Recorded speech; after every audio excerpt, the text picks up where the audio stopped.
The Rock is back on SmackDown this Friday, and we all want to know why. More importantly, though, the final boss is back. Keywords, the final boss. This is verbiage that WWE themselves use to put this information out. So what does it all mean? Well, let's talk about it. And real quick, just before we get into this video, I just want to say I appreciate all the support I've been getting on YouTube lately, and I just want to do a little giveaway. So once we go and hit 500 subscribers on YouTube, we'll be giving away this AEW Series 6 Unrivaled Collection version of Chris Jericho. It's from when he originally won the AEW Championship. It's actually a pretty cool figure.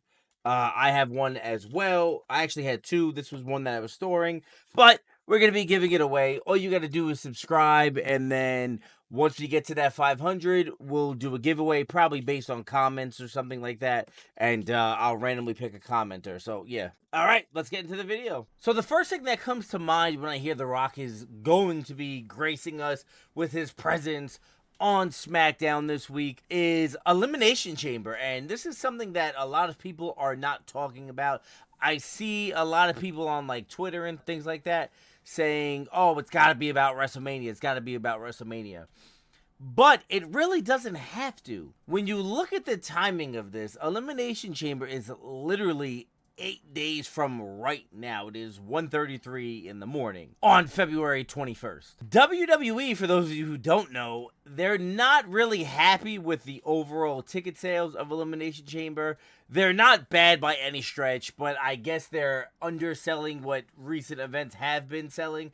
And it's also an international event, so keep that in mind. They are offering a 30% discount on the on-location packages, though.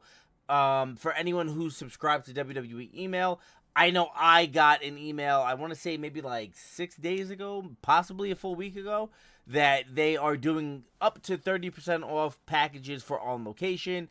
They would not be doing that if tickets were moving at the rate that they wanted them to move at. Remember, WWE loves to stand in front of the crowd and say, you're a part of the largest live gate, blah, blah, blah, blah, blah. I'm sure they're looking to push Canadian sales records and stuff like that. So it's not far-fetched to believe that The Rock is literally just going to show up on SmackDown to try and boost Elimination Chamber sales and possibly even be at Elimination Chamber. Because obviously those two things go hand in hand. They're not just going to put The Rock in front of you and go, all right, go promote Elimination Chamber, an event you're not going to be at. So if The Rock's schedule permits it, I could totally see The Rock being at Elimination Chamber next Saturday. So that's just one reason that we could be looking at.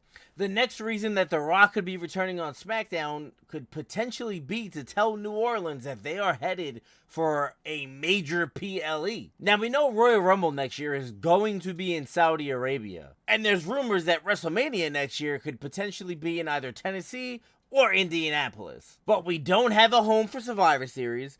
We don't have a home yet for Money in the Bank this year. So it actually is feasible that The Rock could be showing up to promote a future event in the midst of also furthering storylines and bringing back the whole Final Boss character all in one big swoop. Now, while I don't think this is particularly likely, we can't rule the possibility out, especially after the Netflix debut where The Rock went all corporate again. So we definitely shouldn't rule out The Rock announcing that like WrestleMania 42 is going to be in New Orleans. After watching SmackDown, it's kind of hard to ignore the fact that there was clearly a power shift within the new Bloodline, or whatever they want to call themselves now. Jacob has been running wild the past few weeks, and Solo has been nowhere to be found up until 2 weeks ago where he popped up and Samoan spiked Cody Rhodes at the end of the show. And then last week when he was finally face-to-face with Jacob and Tama Tonga, to which he said, I love you, Jacob.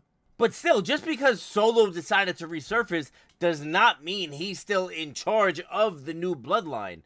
Or, again, whatever they're calling themselves now. It's very possible that The Rock is going to come back and set his family straight and give them the proper guidance that they need, being that there seems to be some tension amongst the ranks. We could very well be getting a story where the young hungry lion is challenging the Pride leader, which is kind of ironic because Solo was actually a year younger than Jacob. But whatever, you get the point I'm trying to make. And while The Rock is not the tribal chief, he is an elder within the family. So while Roman might be the head of the table, it's The Rock's table that they are sitting at. Now, for anyone who's been paying attention over the course of the last year since I've been on TikTok, which is where I started doing my wrestling content, I firmly believe that The Rock and Roman Reigns, A, should have already happened, but B, I think we are still going to get it. What if that all starts tonight, being that it's now 3 o'clock in the morning, but what if it all starts tonight on SmackDown? And I know what you're saying, The Rock is going to be on SmackDown while Roman Reigns is over on WWE Raw. But what if I told you Rock vs. Roman actually has to start with Rock vs. Cody? I've always been of the thought that The Rock and Roman Reigns, even though it should not and doesn't have to be for a WWE championship, it's more than likely going to be. I mean, think about it. Rock vs. John Cena didn't have to be for the WWE championship, but they went and did it anyway. So I can't really see this being any different. And I fully expect The Rock to pay off what he told Cody the night after WrestleMania 40 when he said he's going to be coming back for that belt. So even if the two don't actually face off at WrestleMania, what if we start planting more seeds that point towards SummerSlam? I mean, keep in mind, The Rock is on the board. The Rock wants to see WWE do well because it makes him look good. And what do we have this year? The first ever two-night SummerSlam. So naturally, you're going to need a main event that's going to sell out MetLife Stadium, which, I gotta be honest, it's in the New York, New Jersey area. It's going to sell out regardless of what main events it. We are just, like, enormous wrestling fans. They could probably sell tickets to SummerSlam without announcing a match until the day of. But if you could butter the fan base up to buy the ticket sooner, you're going to do that. So it's very possible that we see The Rock set up a Rock Cody, Rock Roman situation, or possibly even a triple threat match that's going to be big enough to headline SummerSlam. So there you have it. Those are my biggest reasons why The Rock could potentially be showing up on SmackDown tonight. For those of you who don't know, we do host live watch-along parties. We're trying to build a community here on YouTube, like I said earlier in the, to open the video. We already have a blossoming community over on TikTok. 15,000 Regamaniacs, brother. But yeah, so if you just want a community where you could share wrestling opinions and not be, like, yelled at over differing opinions and things like that. And again, we just try to have fun while we watch the shows.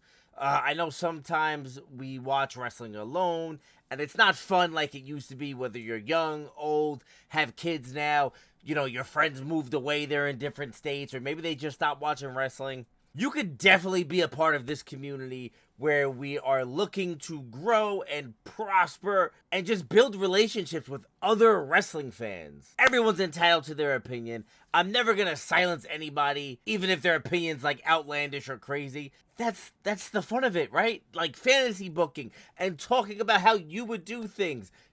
It's why they have a GM mode in the games, right? So definitely go ahead, hit the subscribe button, and check me out on all other social platforms. And I hope you guys liked the video. But let me know in the comments what you think The Rock is going to be doing on SmackDown. And remember, he could be doing a combination of all of these things. He could be moving stories forward while also announcing something like a partnership or a brand deal or a PLE location. So let me know what you guys think in the comments, and I'll catch you guys in the next one.